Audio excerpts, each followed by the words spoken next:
नमस्कार, मैं जसवीर सिंह। आज का हमारा टॉपिक है अपठित काव्यांश।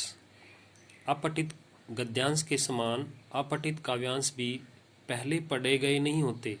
प्रश्नों के उत्तर देने से पूर्व काव्यांश को भली भांति पढ़कर उसका भाव समझने का प्रयत्न करना चाहिए। अपठित काव्यांश विद्यार्थियों की बोध, विषय ग्रहण तथा भावानुभूति की क्षमता के विकास हेतु महत्वपूर्ण है।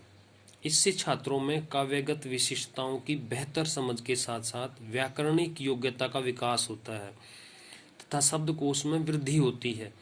साहित्य के प्रति रुचि, बौद्धिक ज्ञान में वृद्धि और कोमल मानवीय अनुभूतियों की क्षमता का विकास होता है। अब इसमें ध्यान देने की किन बातों की जरूरत है? सर्वप्रथम काव्यांशों पर आधारित प्रश्नों को पढ़ें। ऐसा करने से मूल भाव सरलता से समझ में आ जाएगा। इसके उपरांत काव्यांश पढ़कर प्रश्नों के सही उत्तर छांटिए। शीर्षक चयन, काव्यगत विशेषताओं तथा भाषिक विशेषताओं से संबंधित प्रश्न पूछे जाते हैं। प्रश्नों का सही उत्तर देने हेतु काव्यांश की भावाभिव्यंजना तथा मूल अर्थ दोनों को भली प्रकार समझना आवश्यक है। शीर्षक का निर्धारण करते समय ध्यान दें कि वह सार्थक, स्पष्ट, सटीक और सरल हो, छोटा हो। शीर्षक बड़ा शीर्षक नहीं देते, बहुत बड़ा शीर्षक उचित नहीं माना जाता। यानी कहने का यह अर्थ है कि काव्यांश को हम पढ़ें तो उसमें भाव क्या है ये हमें समझ में आना चाहिए। अगर वो चीज़ें समझ में आ गई तो हम प्रश्नों के उत्तर आसानी से दे सकते हैं। अब एक उदाहरण देखते हैं हम यहाँ। निम्नलिखित काव्यांश को पढ़कर पूछे गए प्रश्नों के उत्तर दीजिए। बार बार आती है मुझको मधुर याद बचपन तेरी, गया ले गया तू जीवन की सबसे मस्त खुशी मेरी। चिंता रहित खेलना खाना वह फिरना निर्भय स्वच्छंद, कैसे भूला जा सकता है बचपन का अतुलित आनंद। रोना और मचल जाना भी क्या आनंद दिखलाते थे, बड़े बड़े मोती से आंसू जयमाला पहनाते थे। मैं रोई, माँ काम छोड़कर आई, मुझको उठा लिया, झाड़ पोंछ कर चूम चूम कर गीले गालों को सुखा दिया। आजा बचपन एक बार फिर, दे दे अपनी निर्मल शांति। व्याकुल व्यथा मिटाने वाली वह अपनी प्राकृत विश्रांति, वह भोली सी मधुर सरलता, वह प्यारा जीवन निष्पाप, क्या फिर आकर मिटा सकेगा तू मेरे मन का संताप। जैसे इसमें मैं रोई, माँ काम छोड़कर आई, इससे स्पष्ट है कि ये कवित्री जो है, इसमें कवि नहीं है, कवित्री हैं, महिला जो है कवि हैं।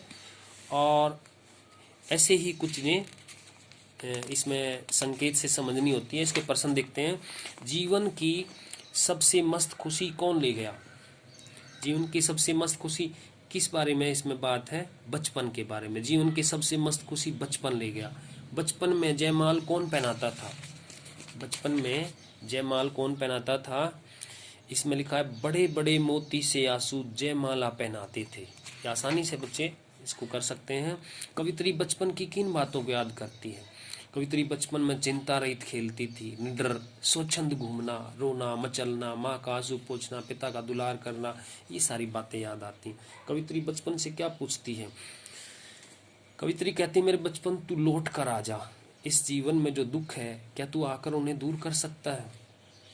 ये कल्पना ही है, काल्पनिक है। ऐसे बचपन किसी के दुख दूर नहीं करता, लेकिन बस काव्य है, काव्य में ये ऐसी बातें आ जाती हैं। निष्पाप शब्द का संधि विच्छेद कीजिए। निष्पाप, नी विसर्ग जमा पाप, ये विसर्ग संधि है, नी जमा पाप। अब हम एक और उदाहरण समझेंगे दूसरी पुस्तक से।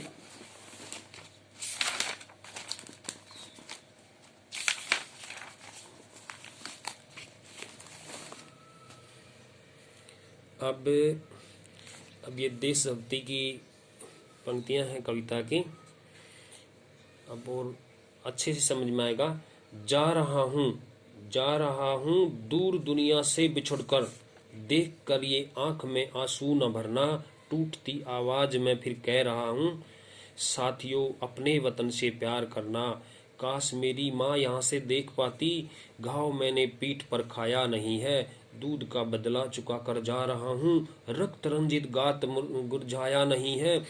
जन्म जितनी बार भी लूं इस धरा पर, दूध ऐसी सिंगनी का ही पीऊं मैं। 4 दिन की जिंदगी